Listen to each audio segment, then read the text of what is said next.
The Ayodhya donation, I won't call it a scam. Before this, the average collection that used to go to the bank was around 17 to 18 lakhs. The point is, you have cheated the lot, the people who have done it. Welcome to Conversations. Suresh Kochar. The Ayodhya donation, I won't call it a scam, but definitely there was something that took place there. What went wrong? How it could have been prevented? And more importantly, what's the way forward? We all know that we have fought for generations to come up with the mandir at Ayodhya. The idol of Ram Lalla there is a kind of dream that many Indians had gone through. For their lifetime, they wanted that idol to be there, to be worshipped. But for the last 1 month, we have seen a revelation a day. Politicians of every hue and cry kind of making a huge noise about it. Why? For one thing is clear, it is the institution that has failed. That is the trust at Ayodhya. They lost their trust. That's a simple fact as that. Be it Champat Rai or anybody else in the hierarchy there, they had the responsibility to see that nothing would go wrong there. And it is a systemic failure. It was a failure of a process. It was a failure of not adhering to the standard operating procedures. Let's look at different aspects of this particular case.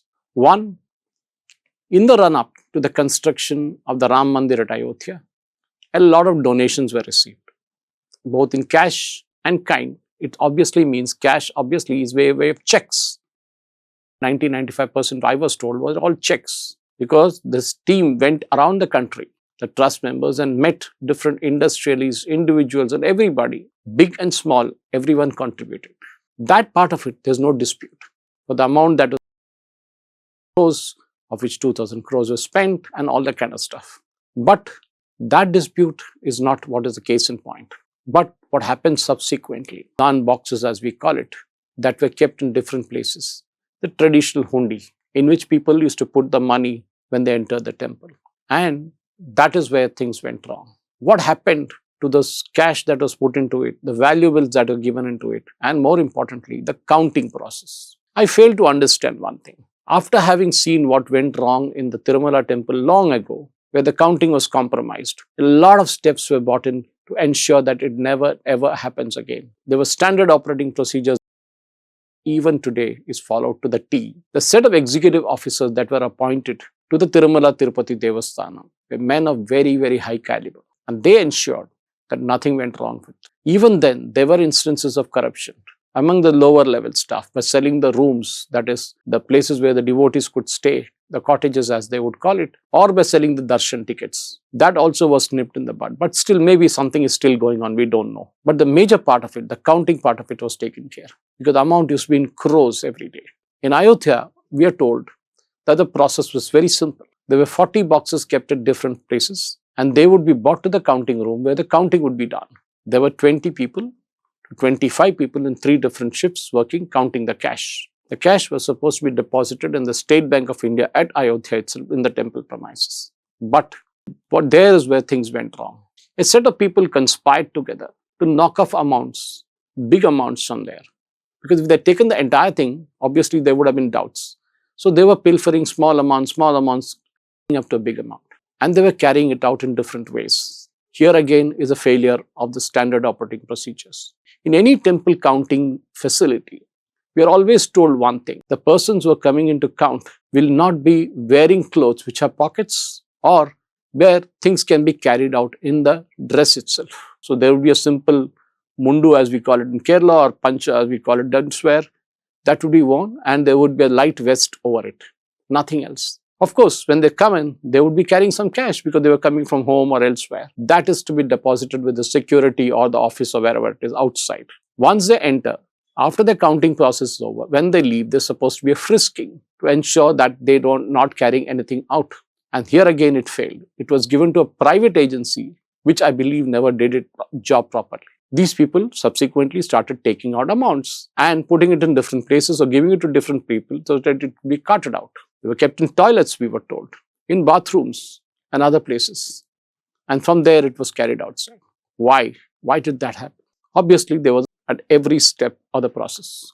Let's assume that everything is set out as is right now. And when the special investigation team that was tasked to find out and unearth this entire process of how this thing was carried out, found out that the total collection that is coming into the hundis these days, after the thing was all exposed and the SIT came into being, is around 24 to 26 lakh rupees every day. And before this, the average collection that used to go to the bank was around 17 to 18 lakhs, which means there is an 8 lakh gap that is there.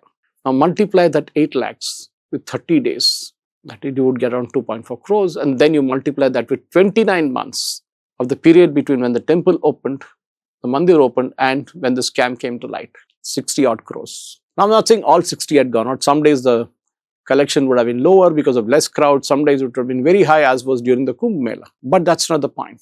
The point is, you have cheated the Lord.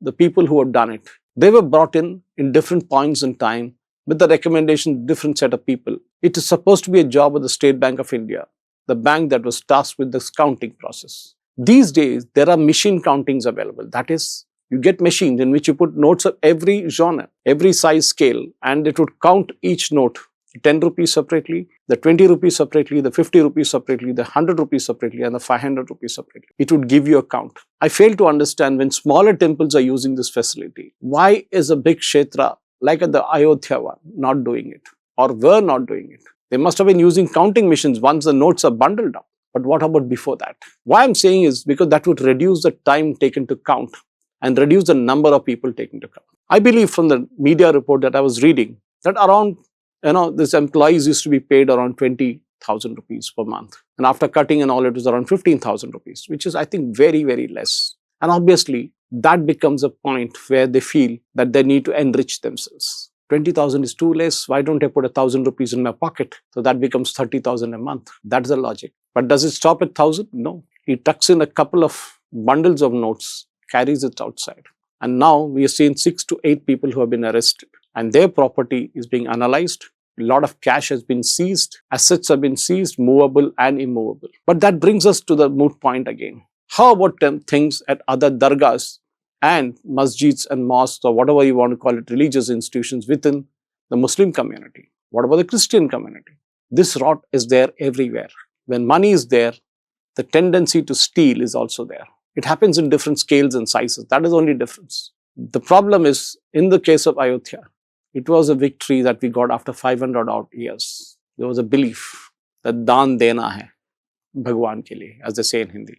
But what about the caretakers of the daan we have given? The one good thing I've seen in this entire process is the fact that apart from the building donations that came in 2,000 odd crores, the other part of it, which is basically the valuables that were given to the Lord, be it Padukas, be it Ramcharitramanas in gold, all that stuff is safe. And that is something that the SIT has gone through, and also the trust has actually shown. Now that the trust is being dissolved in all respects, because a lot of members have resigned or kind of have been sacked, a new CEO is being appointed, which is a good thing. Here again, I would suggest to the Ayodhya Trust, that they should look at the model of TTD and discover how it was done. Maybe even call in some of the ex-EOs, executive officers of the TTD, to come down there from the endowments departments or other places. They would have the expertise in managing such huge amounts of money securely and in a correct manner. This issue has shaken the faith of the devotees. They are asking themselves, how can you cheat the Lord? Will you get away from it? With it? No, it's not. The people who have done this will be caught, have been caught, and of course their property is being seized and should be auctioned. Of the 60 odd crores that are supposed to have gone out, even if 60 crores are recovered, I think the battle is won. But the moot point remains, the belief has been shattered. It's time that we realize that why we are fighting for temples which should be independent of government control. Now the government has a moot point. They will say, look, we gave you the temple to run it and you misused it. So we should take over. And this is what happens to various endowment temples and temples run by different Devasthanams.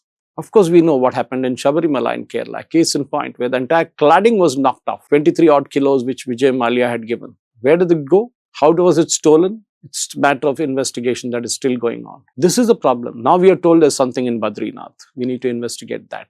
There is a set of Muslims who come and complained about their organization being cheated by the trustees of their religion, 100 odd crores. That needs to be investigated. Everywhere, there's the problem. Waqf lands are knocked off, sold by the mutablis.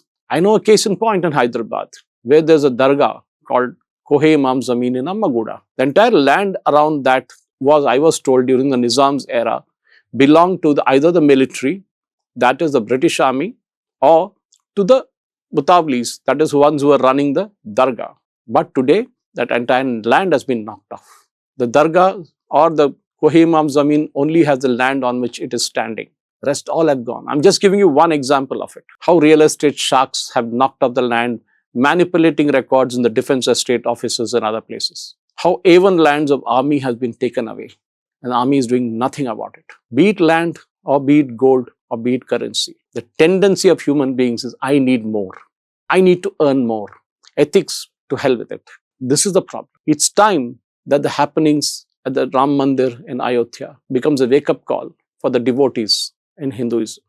We need to ask questions. We need to ask really hard questions. How did it happen? Why did it happen? Who are kind of behind it? How many have been punished? It should not be the case in point that 6 months from now, we will forget about this case. The guys who have stolen this money walk away on bail, and then this case drags on for years and years and years. The punishment has to be quick. The recovery and the auction of assets has to be immediate. And of course, a process set in that would ensure that this never ever happens again. And I'm sure Lord Ram will be happy with it, what he's saying, right? It's not that he would be happy with what happened, because we all say that we need the Ram Raj, a Raj where there's no corruption, where everybody is treated equal, people are happy. But then, is it really that way? No matter what happens in Delhi and how much stability Delhi has, and the kind of rule that the Modi government is doing in terms is appreciable, definitely. There's no major corruption case against any minister or anybody in the cabinet till date after 12 years, including the Prime Minister. Nothing against anybody. But the happenings at Ayodhya kind of reflect as a long shadow that falls on the Modi government. It can't be expected of Modi ji to kind of look into Ayodhya every day. There was a trust who was entrusted with it. And as I said before, that trust broke our trust. Now comes the repairing part, a CEO, a new board of trustees, and of course, a cleanup of the entire counting and kind of system by which valuables are received, kind of inventoried, and of course, put it in safe places. The entire wealth belongs to the Lord, not to you or me. That's all I have to say. Thank you for watching. Jai Hind.